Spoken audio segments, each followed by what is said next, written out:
your Superman news video for the week June 6th to June 12th, 2014. Our top news stories in this week's Speeding Bulletin include a rumoured Warner Brothers film slate has Man of Steel 2 set for 2018, a giant Superman statue is taking shape for the new movie, and the Superman celebration is underway in Metropolis, Illinois. Let's take a look at these stories and more in this week's Speeding Bulletin.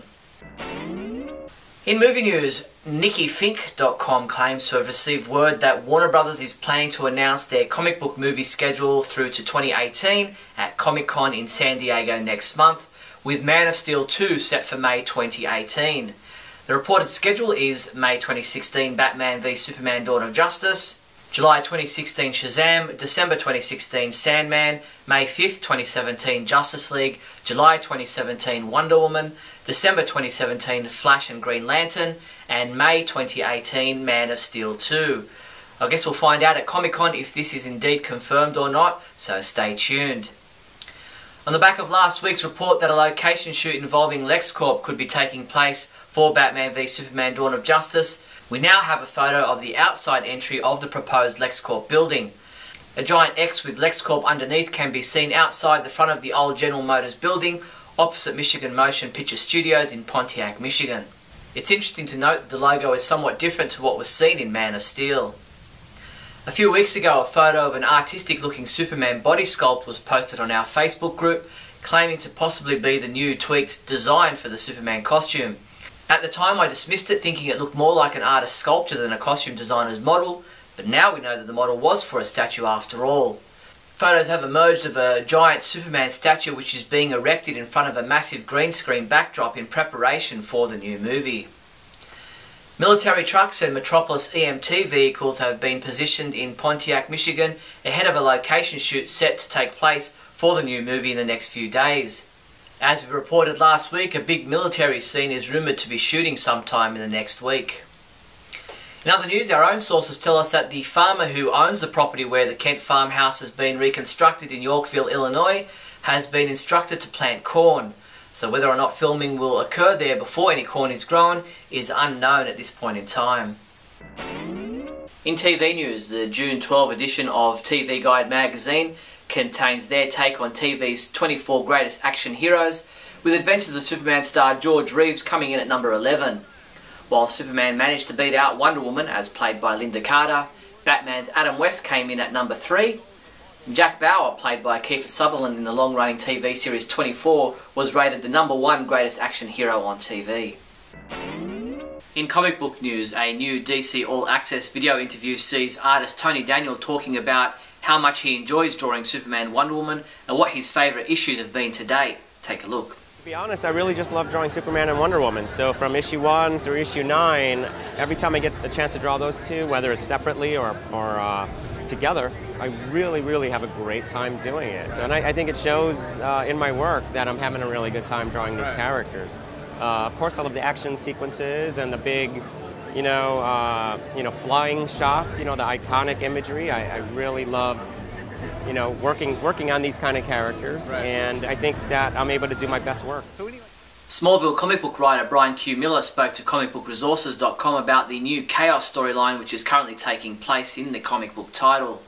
He said, "In this arc, Chaos is a little less about the science of the story and a little more about the very nature of what's happening in the story.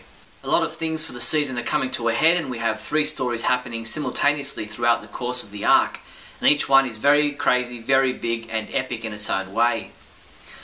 Superman comic books we reviewed this week included Action Comics number 32, which was reviewed by Michael Bailey, who gave it a 4 out of 5, saying, "There is a lot to like about the kickoff to the second act of Superman Doomed."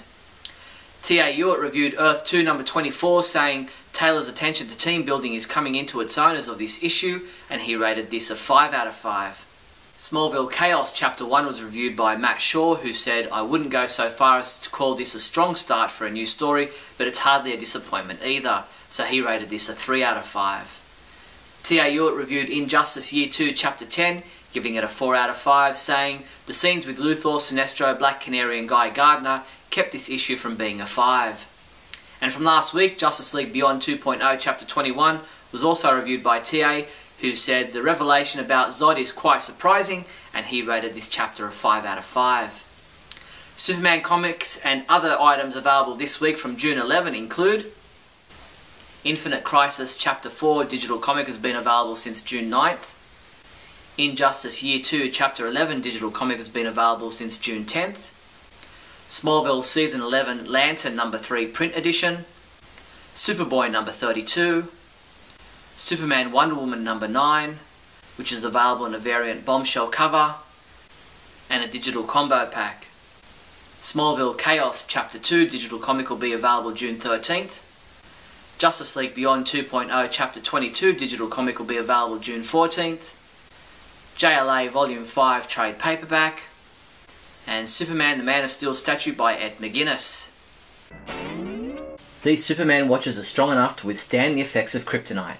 Get yourself a Superman Man of Steel watch for $49.95. Or how about a Lego's Kids Superman minifigure Link watch for $18.74. These and other great Superman watches are available from your one-stop Superman shop, the Superman homepage online store at supermanhomepage.com/shop.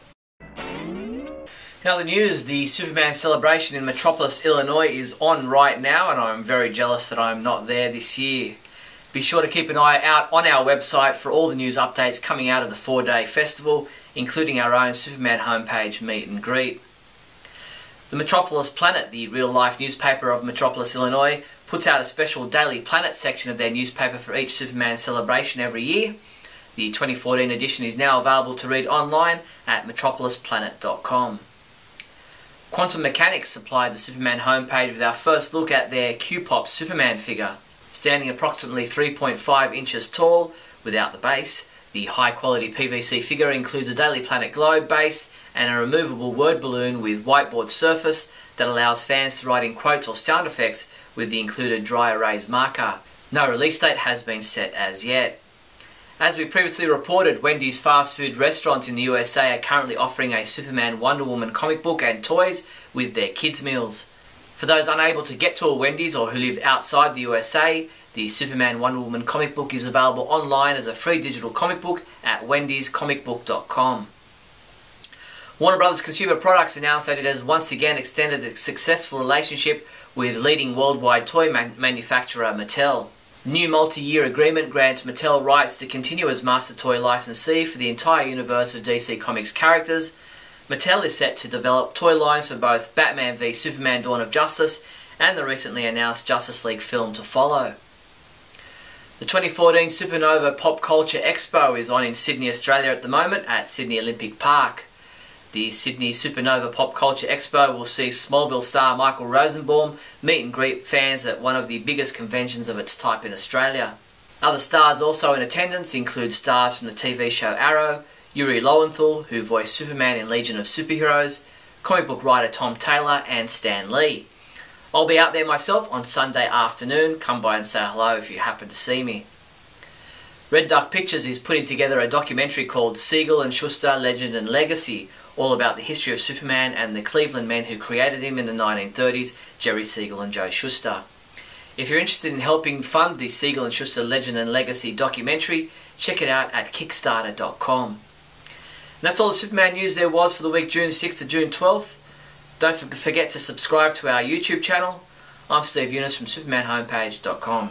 See you soon. Great Scott! Great Scott! Great Scott!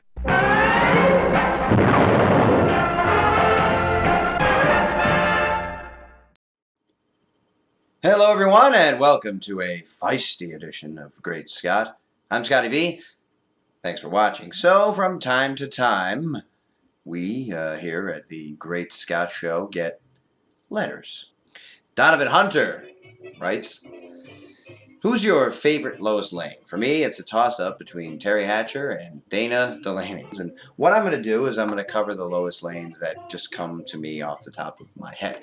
The first Lois Lane that I remember, obviously, I think most of us fans remember, is Noelle Neal from the George Reeves Adventures of Superman series. Now, this isn't because I was old enough to watch the show when it was on, but it's because I saw it in reruns. It used to be on, I think, at like 4 o'clock when I would come home home from school in the 80s, and I would run home and try to make it. Or sometimes it was on at 7 a.m. Sometimes they'd run the Batman show, but it would go back and forth sometimes between the two of these. And Noel Neill, of course, was Lois Lane to George Reeves' Superman. Noel Neill also played her in the serials that were out released in movie theaters at that time. I guess you'd pay like a penny or a nickel or a dime or something, and you'd go and see each chapter, and those chapters were starred in by Kirk Allen, and of course Noel Neill got to play her there. Now when the show came to TV, the first season of the show starred Phyllis Coates as Lois Lane, whom I personally prefer over Noel Neill, but of course Noel Neill played her from seasons 2 through 5 and played her in those movies, and is much more well known to Superman fandom as Lois Lane. And it's not Noel's fault. The reason, I think, is the first season of the George Reeves series was really serious. It was dark. It was kind of detective noir. They took it seriously, and then from season 2 onward, they kind of handed down an edict that it was going to be more a family show, more a children-oriented show. And Lois, Noel Neill, came back on board, and she was always kind of a sillier Lois, I thought. There were goofy situations. They all, they had the tongue-in-cheek humor, which they added in a lot more of after the first season. And so for me, that lost a little bit of the coolness of the show, and therefore the coolness of Lois. And so that's why that situation for me goes to Phyllis Coates. But then as we move on, we have some Superman shows on voiceover Superman shows, like cartoon shows. I'm not going to talk about them right now because I think it's pretty difficult with just a voice. Although the Lois Lane on the Superman animated series, Dana Delaney, as Donovan says, was voiced really well. The problem with that show for me was that there was never really any growth. Lois and Clark never became any closer. Lois and Superman never became any closer. They had occasional flights together, and Clark was just a tertiary character that became Superman and did some stuff. They never really explored the romance, and we never really found out that much about Lois, although the voice was done pretty well. Moving a little before that, though, Donovan also mentions Terry Hatcher from the Lois and Clark show. And Lois on the Lois and Clark show, I think, was extremely fleshed out. We saw who she really was. She started off as this chick who didn't take any bull from anybody and was feisty and the Lois Lane reputation that we all know and we all love to some extent or another. And as the show moved on, of course, she and Clark got closer. The romance grew. They ended up married. Questionably, the show was very silly, very campy, very corny, very cheesy, and too much so for my liking, ultimately. Although I did like that cast the most out of all casts of all Superman shows, simply because I thought the chemistry was really right, and I thought they really developed relationships on that show, which sometimes is very important. Some of the storylines, some of the villains, some of the Superman action, not so great. But I thought the Lois Lane, Clark Kent dynamic with them together and them growing in love and learning about each other in that kind of relationship was the best we've seen. Smallville, of course, had a number of years with Lois Lane. That would be Erica Durance. I think she came on in season 4. When Clark didn't really know who he was, and she didn't know who Clark was yet and hadn't seen any Superman-type action. She helped him out of a cornfield and then became part of his life, eventually moving into the Kent farm for a while, being around from that point forward. They work together at the Daily Planet. They eventually fall in love. She falls for the Blur.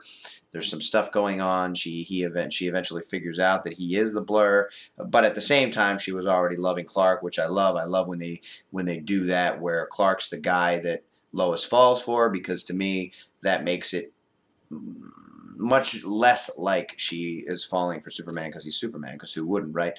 So I like the idea that they went that route, and then she knew the secret. And that was good, too, because a lot of people wonder, how could she not know? Which brings us to Man of Steel, where Amy Adams is in on the secret from the very beginning. Clark tells her right at the beginning who he is. When she meets him, she figures it out. She finds him. She tracks him down. She ends up in the cemetery where he's at his father's grave. And then from that point forward, she helps with the story at that point. The Christopher Reeve movies with Margot Kidder, of course, the original films, A lot of people have those as their favorite Superman movies. Christopher Reeve is their favorite Superman.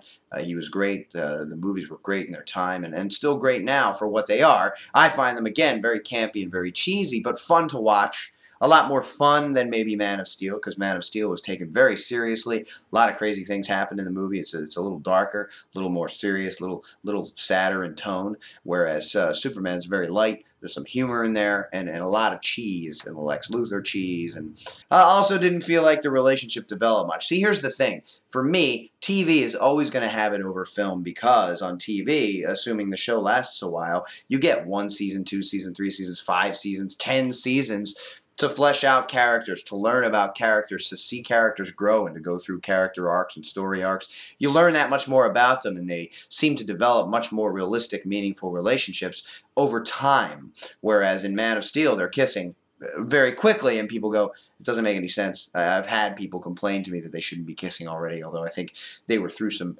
pretty harrowing things together, and it made them grow closer much more quickly. And from the beginning, Lois was empathetic toward his situation and didn't want to expose him and didn't want to use him for sensationalism. So I think they had a connection there, and I think we all know that Lois and Superman end up together, Lois and Clark end up together, so it's a lot easier to buy when something like that happens. But in the original Superman movies, I didn't really see much of a relationship. I saw a woman who was infatuated with a god-like being kind of fall for him, and I saw him as this farm boy, for whatever reason, like her, but I think because they knew that we needed to get there, they just did it. But it didn't really happen organically, which on TV they have time for that to occur. In Man of Steel, you could say it didn't really happen organically either, because they got to it really fast, although I see the threads of a better connection there, some more chemistry there, something that I could buy a lot more readily. Now, when it was announced that Amy Adams was going to play Lois Lane, the big uproar was she has red hair. You can see in the picture behind me,